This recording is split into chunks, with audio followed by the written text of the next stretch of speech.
Good morning, everybody. Excuse me. Welcome to Recovery Concepts' daily recovery snack, Sunday, March 1st. Bam! Another month down. Hope everybody's well. Thank y'all for joining me. Appreciate you. If you're finding any value in this, please tell a friend and most definitely share.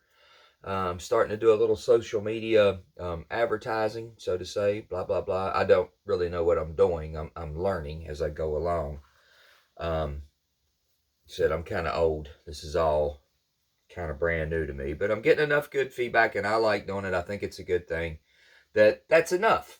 No matter how this goes, I'm enjoying it, and I do get to hear a little bit from you guys. So I appreciate the interactions. It helps me know, that you got there's somebody out there, and it's not just bots that are, uh, my subscribers and watching and stuff. So anyway, blah blah blah blah blah. I'm rambling. What a shock. March 1st, Sunday. Quote comes from step 3 of Alcoholics Anonymous. Actually, it's just step 3. Made a decision to turn our will and our lives over to the care of God as we understood Him. Let's cut right to the heart of the matter. We get in trouble if we try to run our own lives. Our ego starts to mess things up. We try to control things we can't control. We think we are smarter than we are. We start to think we can run things just fine by ourselves. What's the end product? We end up alone, spiritually and sometimes physically, and in trouble. What we need to do is to let the care of our higher power run our life. We can use care as a guide because care is what a higher power is all about. When we put care into action, we get healing love as a result. So let's put our egos aside and ask our higher power to help us do the right thing. Prayer for the day. Higher power, I've made a decision. I am yours to do with as you want. I know that you will guide my life with care. Third step prayer kind of sounds a little bit like it. Today's action. I will write down one way that I can be caring to others and myself today. Acting from care is acting for my higher power. Acting from care is acting for my higher power.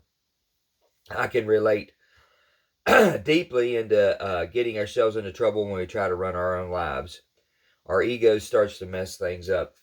I'm going to cut myself a little bit of a break in grace here.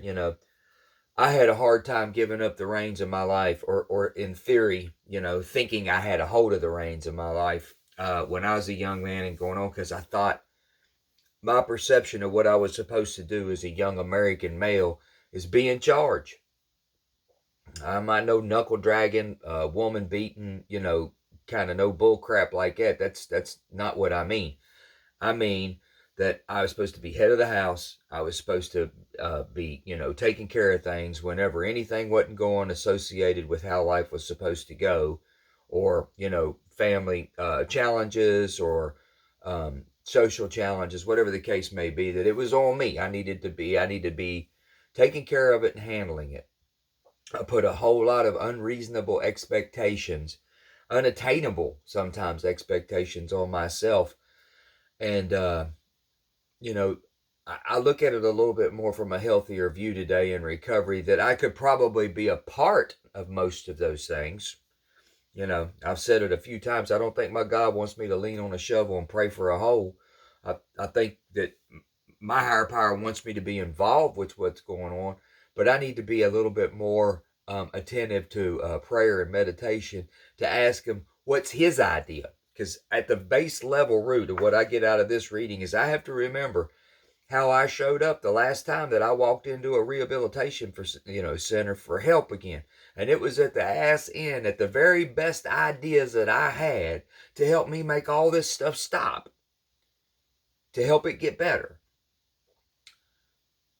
My ideas weren't working, and it wasn't because I was weak. It wasn't because I was stupid. It wasn't because I was less than. It was because I was an alcoholic and a drug addict and active in the throes of active late-term addiction, and I just could not do anything without drugs and alcohol in my body, which led to vast amounts of problems in every other arena of my life.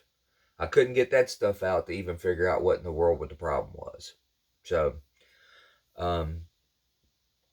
I today asked for guidance. I'm not perfect by any means in doing it. Sometimes I get really busy and mess up, but mornings for me usually are a cup of coffee, some readings, and it's not just this. I sit by my side. I sit by myself and do a few other things that I've always done in my recovery to get myself situated and ready to go forward and ask for guidance. What would you have me do? Where would you have me go? How would you have me act? And once I do that, my internal compass kicks in because, we all know if something's right or wrong. We have guts, gut feelings typically. I would think maybe is too much of a blanket statement. But most of us have a little thing inside of us when we're getting ready to do something that tells us that feels right or that feels wrong. So I walk out the front door, get into the vehicle or wherever I'm going, whatever I'm doing, and I start looking for things around me and listening and feeling for things inside me. And I get shown the way. And when I keep drugs and alcohol out of me and I follow that little process, my life is not perfect. I still get a flat tire or something or other, get some news you don't want to get or whatever. But oh my God, my life is so much easier, peaceful, and I enjoy living this. I have a choice every day of my life that I wake up because I know how to go back to who I used to be. I've done it before. I've done it a few times, and I don't want to do that anymore. So I get up and I make the choice to continue my recovery. I tell my groups I'm always heading for one of the R's. I'm heading every day of my life, every morning of my life. I'm heading toward a relapse or toward recovery. Period. There's no middle of the road for me, and I understand that. There may be for you, but there ain't for me. Whatever I'm doing, as my day unfolds, it will put me in line and closer and heading in a direction of a relapse or a recovery. And the things that I do these days, I like to think by just a bit of time and proof that I haven't relapsed are part of heading toward recovery. So please like, share, subscribe, especially share, tell a friend. If y'all are out there in 12-step meetings or whatever, share me a little bit. I'd appreciate it. Trying to get this thing built up, but I appreciate y'all joining me. Don't get it wrong. Thank you so much. Take good care of yourself out there and have a great March 1st. Come on back and see us tomorrow. Love to have you. Have a great day. Thanks again. Bye.